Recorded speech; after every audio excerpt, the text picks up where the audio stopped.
என்ன தேவராஜ், உங்களுக்கு கொஞ்சம் கூட மரண பயமே கிடையாதா?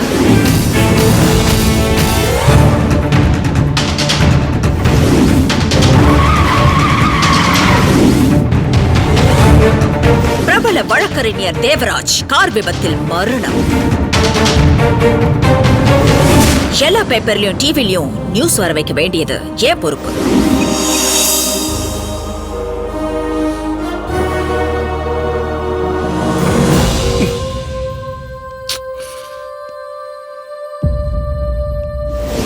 Happy journey mister Devaraj.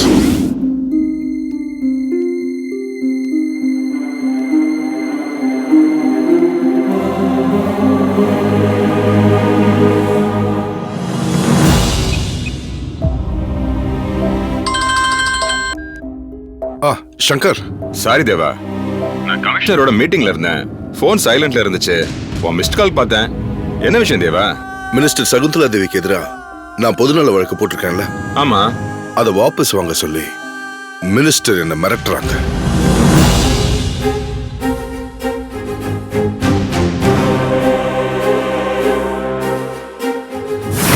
அன்னைக்கு ஒரு நாள் சேம்பர் வாசல்ல நம்ம மீட் பண்ணோமே, அன்னைக்கே மினிஸ்டரோட ஆளுங்க என்ன கொல்ல காத்துக்கிட்டு இருக்காங்க.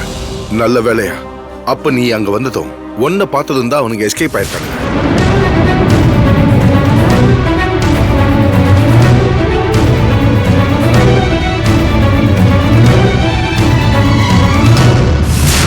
அதே மாதிரி ரங்காராவ் ஸ்ட்ரீட்ல வச்சு என்ன போட்டதுல ரவுண்ட் அப் பண்ணிருக்காங்க. அப்ப யாரோ ஒரு லேடி அந்த தெருவுல பாம்பு இருக்குன்னு போன் பண்ணதும் போலீஸ் வந்திருக்காங்க. என்ன கொலை பண்ண வந்த ரவுடிங்ல போலீஸ் அரெஸ்ட் பண்ணி கூட்டிட்டு போயிட்டாங்க.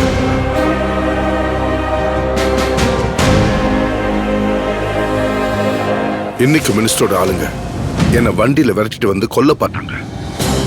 நல்ல வேலையா அவங்க கிட்ட இருந்து எப்படியோ தப்பிச்சு வீட்டுக்கு வந்துட்டேன். அந்த அம்மா உன்னை பயமுறுத்துறதுக்காக சும்மா மிரட்டி இருக்காங்கன்னு நினைக்கிறேன். நீ எதுக்கும் பயப்படாத, தைரியமா இரு. எப்ப இந்த கேஸை நான் ஃபைல் பண்ணணும் அப்பவே மிரட்டல் வரும்னு எனக்கு நல்லா தெரியும். ஒரு தடவை உன்னாலையும் இன்னொரு தடவை யாருன்னே தெரியாத ஒரு லேடியாலையும் நான் அதிர்ஷ்டவசமா உயிர் தப்பிச்சிட்டேன்.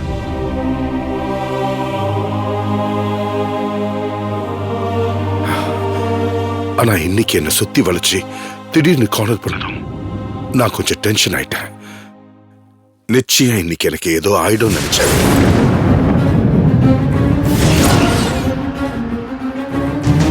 ஆனா இப்ப யோசிக்கிறப்போ நான் அப்படி பயந்து ஓடி வந்துடக்கூடாதுன்னு தோணுது. இல்ல, நீ தப்பிச்சு வந்ததுல தப்பே இல்ல. நீ புத்திசாலித்தனமா வீட்டுக்கு வந்தது ரொம்ப நல்லது தேவா. நீ அதெல்லாம் நினைச்சு ஃபீல் பண்ணிக்காத. நான் கமிஷனர் கிட்ட பர்சனலா பேசி உனக்கு போலீஸ் ப்ரொடெக்ஷனுக்கு ஏற்பாடு பண்றேன். போலீஸ் ப்ரொடெக்ஷன்லாம் தேவையில்லை. முதல்ல நான் கம்ப்ளைண்ட் தரேன், அவங்க மேல எஃப்ஐஆர் ஃபைல் பண்ணேன். Okay okay. என்ன டீ வச்சுட்டு போ. ஆமா, நீ எப்ப வந்த? இப்பதாங்க. ஓ,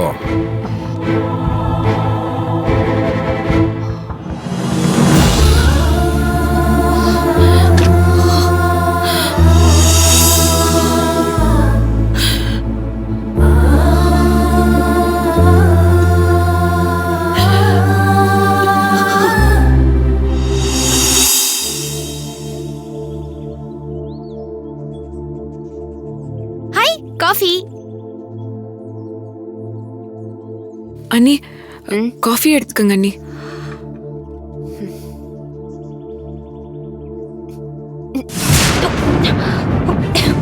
ஏண்டி காஃபில சர்க்கரை அள்ளி கொட்டிருக்கே, அளவு தெரியாதா உனக்கு? தெரிஞ்சுதான் அண்ணி போட்டேன். என்னது? இல்ல, நல்ல விஷயம் சொல்றப்போ இனிப்பா இருக்கட்டுமேனுதான். லக்ஷ்மி கண்ணு, என்னடா சொல்ற? நீங்க எனக்கு பாத்துருக்கிற மாப்பிள்ளைய கல்யாணம் பண்ணிக்க எனக்கு சம்மதம் அண்ணி.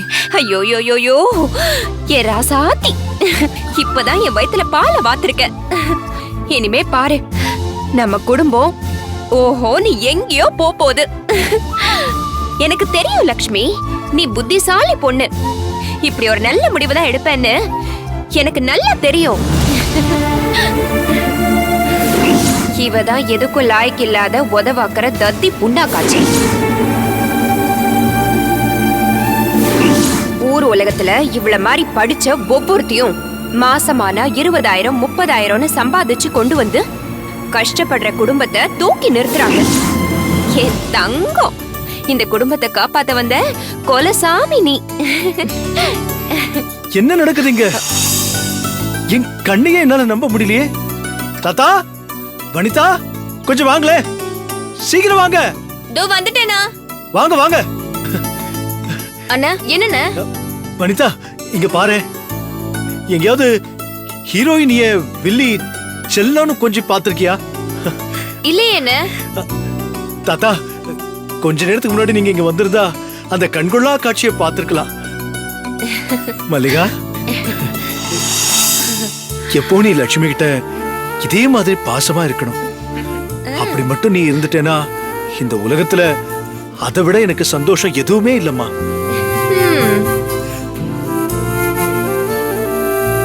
எனக்கு துரோகம் பண்ணவங்க கிட்ட நான் பேச தயாரா இல்ல. நீங்க எல்லாம் லக்ஷ்மி மேல எந்த அளவுக்கு பாசம் வச்சிருக்கீங்களோ அதை விட அதிகமா அவ மேல நான் பாசம் வச்சிருக்கேன். அவகிட்ட நான் கோவப்படுறது திட்டுறதெல்லாம் அவளோட நல்லதுக்கு தான். இது அவளுக்கே ரொம்ப நல்லா தெரியும். இப்பெல்லாம் ஒரு அம்மா கூட தான் பொண்ணுக்கு காலத்துல கல்யாணம் பண்ணி வைக்கணும்னு நினைக்கிறதே இல்ல. ஆனா லக்ஷ்மி என் நாத்தனாரா இருந்தாலும் அவளுக்கு ஒரு நல்ல வாழ்க்கை அமைச்சு கொடுக்கணும்னு உங்க யார்கிட்டயும் சொல்லாமலேயே அவளுக்கு நான் மாப்பிள்ளை தேடிக்கிட்டு இருந்தேன். இப்போ ஒரு நல்ல வரன் வந்திருக்கு. இது நாள் வரைக்கும் கல்யாணத்துக்கு சம்மதிக்காம இருந்த லக்ஷ்மி இப்போ சம்மதிச்சிட்டா. எனக்கு ரொம்ப சந்தோஷமா இருக்கு. லக்ஷ்மி, மல்லிகா சொல்றது நெசமா? செந்தில், உனக்கு கூட இதை பத்தி தெரியாதா? ஏமா, இவ்வளவு பெரிய விஷயம் அண்ணங்கிட்டையும் கேட்கல, எங்கிட்டையும் சொல்லல. ஏமா இவ்வளவு அவசரமா முடிவெடுத்த? வேலை கிடைக்கலங்கிற விரக்தியா? ஐயோ இல்ல தாத்தா, இதெல்லாம் கடவுளோட முடிவு தானே. சரி, மாப்பிள்ள என்ன பண்றாரா? மாப்பிள்ள சொந்தமா கம்பெனி வச்சு நடத்திட்டு இருக்காரு. நல்ல வசதி.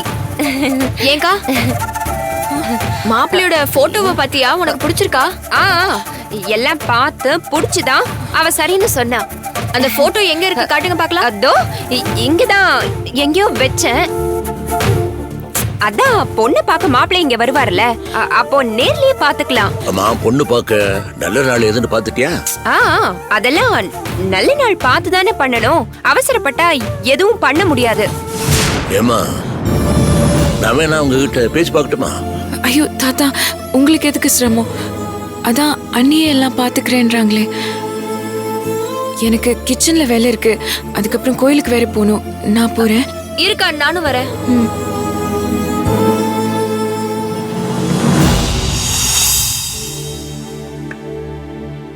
லட்சுமி, அண்ணே, டிஃபன் ரெடிண்ணே.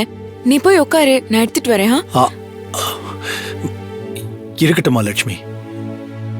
எந்த ஒரு சின்ன விஷயமா இருந்தாலும் என்கிட்ட கலந்து பேசாம எந்த ஒரு முடிவும் எடுக்காத என் தங்கச்சி இன்னைக்கு அவளோட கல்யாண முடிவை என்கிட்ட ஒரு வார்த்தை கூட சொல்லாம எடுத்திருக்கானா? அதுக்கு காரணம் என்ன? அண்ணே, அது இந்த கையாலாகாத அண்ணங்கிட்ட சொல்லி என்ன பிரயோஜனம்னு சொல்லாம விட்டியா லட்சுமி? என்ன நீ யார் என் அண்ணனை கேவலமா பேசினாலும் என்னால அது பொறுத்துக்க முடியாது. அது நீயா இருந்தாலும் சரி. உன்ன மாதிரி ஒரு அண்ணன் எந்த தங்கச்சிக்குமே கிடைச்சிருக்க மாட்டாங்க. என்ன எங்களுக்காக நீ எவ்வளவோ கஷ்டப்பட்டிருக்க. அந்த கஷ்டத்தை பார்க்க பொறுக்காம தான் இப்போ கல்யாணத்துக்கு சம்மதிச்சிருக்கியா லட்சுமி? இல்லண்ணே, எனக்கு அந்த மாப்பிள்ளைய பிடிச்சிருக்குன்னு. நீ நிஜமாவா சொல்ற? சத்தியமா சொல்றேன்னு. யார் கல்யாண பத்திரிகை கொண்டு வந்து வச்சாலும் உன்னை எப்போ மனக்கோலத்துல பார்க்க போறேன்னு நினைச்சுதான் என் மனசு துடிக்கும். அதுக்கு இப்பதான் நேரம் கூடி வருதுன்னு நினைக்கிறேன். எல்லாம் நல்லபடியா நடக்கட்டும். அண்ணே, எனக்கு தெரியும், நீ என் மனசை புரிஞ்சுப்ப. என் விருப்பம் எதுவா இருந்தாலும் அதுக்கு நீ தடையா இருக்க மாட்டேன்னு எனக்கு தெரியும்னு. அந்த நம்பிக்கையில தான் இந்த கல்யாணத்துக்கே நான் சம்மதம் சொன்னேன். உன் நம்பிக்கைய நான் எப்பவுமே காப்பாத்துவேன் லட்சுமி. ம்?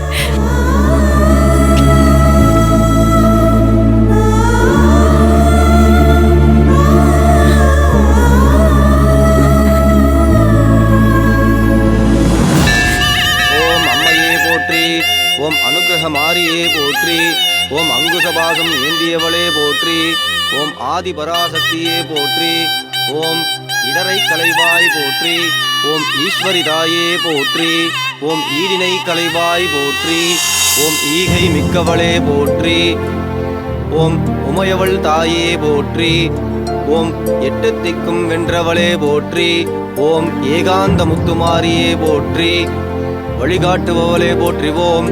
ஓம் ஓங்கார ரூபிணியே போற்றி போற்றி போற்றி. ஓம் அனைத்து வித செல்வங்களும் சௌபாகியத்தோடு நீடூடி வாழ வேண்டும். சாமி, அம்மன் அருளால உன் மனசு போல உனக்கு மாங்கல்யம் அமையும். உனக்கு வரப்போற புருஷன் உன்னை கண்ணுக்குள்ள வச்சு பாத்துக்கிறவனா இருப்பான். போயிட்டு வாங்க.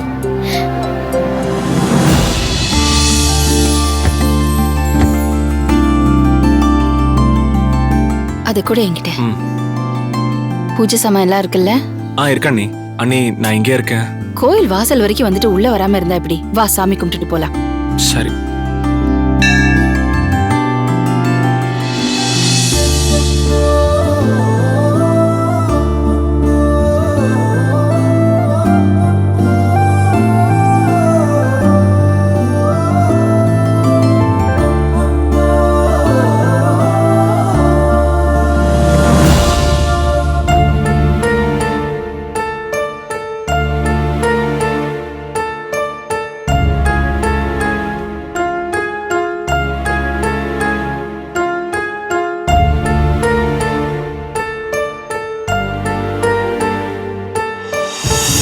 அக்கா, கோவில்ல வச்சு கேக்குறேன், மறைக்காம உண்மையை சொல்லுக்கா. நீ திடீர்னு கல்யாணத்துக்கு ஓகே சொன்னது அண்ணியோட கட்டாயத்தினால தானே? இல்ல வனிதா, நீ அண்ணிய பத்தி தப்பா நினைச்சிட்டு இருக்க. அவங்க ரொம்ப நல்லவங்க. ஆமா, மாப்பிள்ளையோட பேர் என்ன? ரவி. வரானே. வணக்கம் சாமி, நல்லா இருக்கீங்களா? நல்லா இருக்கேன். நமஸ்காரம்மா. யார் பேருக்கு அர்ச்சனை? தேவராஜ்.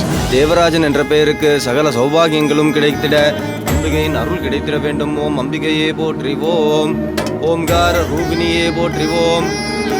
அம்மா தாயே, உனக்கு தெரியாதது எதுவுமே இல்ல. இப்ப நான் உன் முன்னால மனசு தவிச்சு போய் நின்னுட்டு இருக்கேன். என் புருஷ உயிருக்கு ஆபத்து இருக்கு. நீதான் எப்பவும் துணையா இருந்து அவரை காப்பாத்தணும். உன்னை தாமா நான் நம்பிட்டு இருக்கேன். என்னை கைவிட்டுறத தாயே. போக்குவாய் போற்றிவோம். வீரபத்ர காளியே போற்றிவோம். மகாமுத்து மாரியே போற்றிவோம். எங்கும் நிறைந்தவளே போற்றி போற்றி போற்றி. என்ன நீ, உங்களுக்கும் அண்ணனுக்கும் ஏதாவது பிரச்சனையா? இல்லடா, ஒண்ணும் இல்ல. காமாட்சி தாயே போற்றிவோம். கருமாரி தாயே போற்றிவோம். மாங்காடு தாயே போற்றிவோம். வீரமா காளியே போற்றிவோம். அன்னையே போற்றிவோம். ஆரத்தி எடுத்துக்கோங்க. மனக்குறைகளை போக்கி அனைத்து விதமான செல்வங்களையும் சௌபாகியங்களையும் தந்தருள வேண்டும். ஓம் சக்தியாகிய உன்னை சரணடைந்த இந்த பக்தர்களின் குறைகளை போக்க வேண்டும். நீடூடி வாழ வேண்டும். சூர தேங்காவை உடைச்சிருங்க. அண்ணி, அந்த தேங்காயை கொடுங்க. நீங்க உங்க மனசுல உள்ளதை என்கிட்ட சொல்ல மாட்டீங்க. ஆனா இந்த தேங்காயை நான் உடைக்கிற உடையில உங்க கவலையெல்லாம் சுக்கு நூறா போகுது பாருங்க.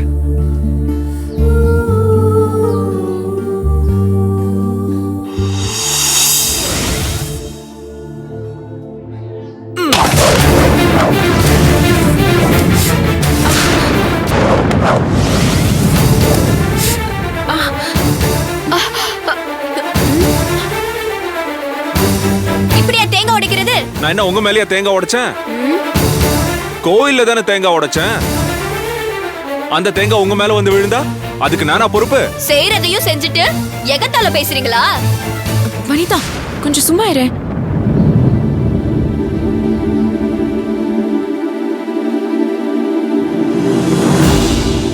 அட, நீங்களா? இவரை உனக்கு ஏற்கனவே தெரியுமா?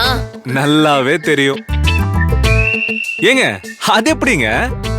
நான் எங்க போனாலும் நீங்க பிரச்சனை பண்றதுக்காகவே வருவீங்களா? அன்னைக்கு என்னடான்னா நான் சிவனேன்னு ரோட்ல கார் ஓட்டிக்கிட்டு போயிட்டு இருந்தேன். நான் தான் உங்க மேல சேர் அடிச்சிட்டு போனேன்னு சொல்லி பிரச்சனை பண்ணீங்க. எங்க அக்கா மேல சேரடிச்ச மகராசன் நீதானா? யா யா யா. அன்னைக்கு மட்டும் எங்க அக்காக்கு பதிலா நான் இருந்திருந்தா அப்ப தெரிஞ்சிருக்கும் சேதி. ஏய் வனிதா, நீ பேசாம இரு.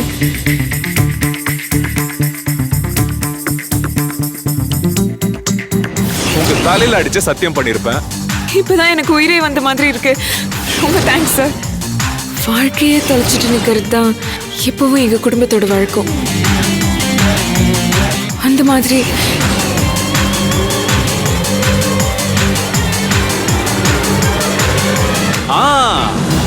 கண்டுபிடிச்சிட்டேன். ஆ? அன்னைக்கு ராங் கால்ல சர்டிபிகேட் காணாம போனதை பத்தி பேசுனது நீ தானே? எப்படி அன்னைக்கு சொன்ன மாதிரி உன் மேல சேரடிச்சிட்டு சவால்ல ஜெயிச்சிட்டனா? நீதான் அன்னைக்கு ராங் கால திமிரா பேசினதா? எல்லா தப்பையும் நீ செஞ்சுட்டு எங்க அக்கா மேல குறை சொல்றியா? இரு போலீஸ கூப்பிடு. கூப்பிடுறே. இருடா. கூப்பிடு அக்கா, பாப்போம். நீ சும்மா இருக்கா? போலீஸ்னா பயந்துருவாங்க இங்க. வனிதா சும்மா இரு. டேய் ரவி, என்ன பிரச்சனை உனக்கு? லக்ஷ்மி, ஐயோ என்னமாச்சு? எப்படி அடிபட்டுச்சு? இதோ நிக்கிறாரு. எல்லாம் இவராலதான். தேங்காவை உடைக்கிறேன்னு சொல்லி எங்க அக்காவை காயப்படுத்திட்டான்.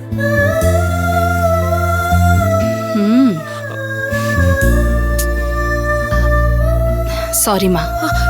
அவன் சார்பா நான் உன்கிட்ட மன்னிப்பு கேக்குறேன். ஏன் அவருக்கு வாய் இல்லையா? தப்பு பண்ணது அவரை மன்னிப்பு கேட்க சொல்லுங்க. பா அண்ணி, இவ பொண்ணே இல்ல அண்ணி. ஏய். என்னமா வாய் பேசுறா பாருங்க. என்னமா வாய் பேசுறா பாருங்க. இது யாருமா? உன் தங்கச்சியா? ஆமா மேடம், பேர் வனிதா, படிச்சிட்டு இருக்கா. இத பாருமா, நல்லா படிக்கணும். படிக்கிற வாய்ப்பு எல்லா பொண்ணுங்களுக்கும் கிடைக்கிறது இல்ல. உனக்கு அந்த வாய்ப்பு கிடைச்சிருக்கு. நீ நல்லா படிச்சு பெரிய ஆளா வரணும். கண்டிப்பா மேடம். அன்னைக்கு வீட்டுக்கு வந்த அக்கா உங்களை பத்தி ரொம்ப பெருமையா சொன்னா. நீங்க கொடுத்த புடவை சூப்பரா இருந்துச்சு. ரொம்ப தேங்க்ஸ் மேடம். நியாயமா நீங்க எனக்கு தான் தேங்க்ஸ் சொல்லணும். ஏன்னா அந்த புடவை கொடுத்ததுக்கு காரணமே இந்த சார் தான். சார் தான்.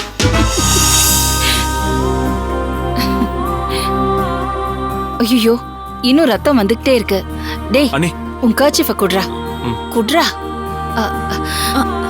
அப்படியே அழுத்தி புடிச்சுக்கோ. அப்புறம் வேலை கிடைச்சிருச்சா? இல்ல மேடம். கவலைப்படாத, உன் படிப்புக்கு உனக்கு நிச்சயமா ஒரு நல்ல வேலை கிடைக்கும். எங்க அத்தைக்கு கல்யாணம் ஆக போகுது. அப்படியா? ஆமா மேடம். எங்க வீடுதான் உனக்கு தெரியுமே. வந்து கல்யாண பத்திரிக்கை வைக்கிறேன். நான் கண்டிப்பா உன் கல்யாணத்துக்கு வரேன். மறந்துடாத. இல்ல மேடம், மறக்க மாட்டேன். ரொம்ப தேங்க்ஸ் மேடம்.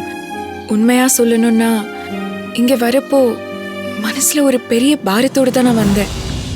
ஆனா உங்களை பார்த்து பேசினதுக்கு அப்புறம் அந்த பாரமே இறங்கின மாதிரி இருக்கு. என்னமோ எனக்கும் அப்படிதான் இருக்கு. உன்கிட்ட பேசினதுக்கு அப்புறம் தான் மனசுக்கு ஆறுதலா இருக்கு. வரேன். பாய். பாய். இவங்க கிட்ட போய் இவ்வளவு நேரம் பேசிட்டு இருக்கீங்க. டேய் வாடா.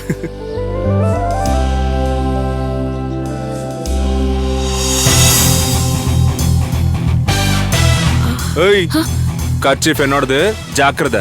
தொலைச்ச உன்னை தொலைச்சிருவேன். சரியான கஞ்ச பையன் போல இருக்கானேக்கா.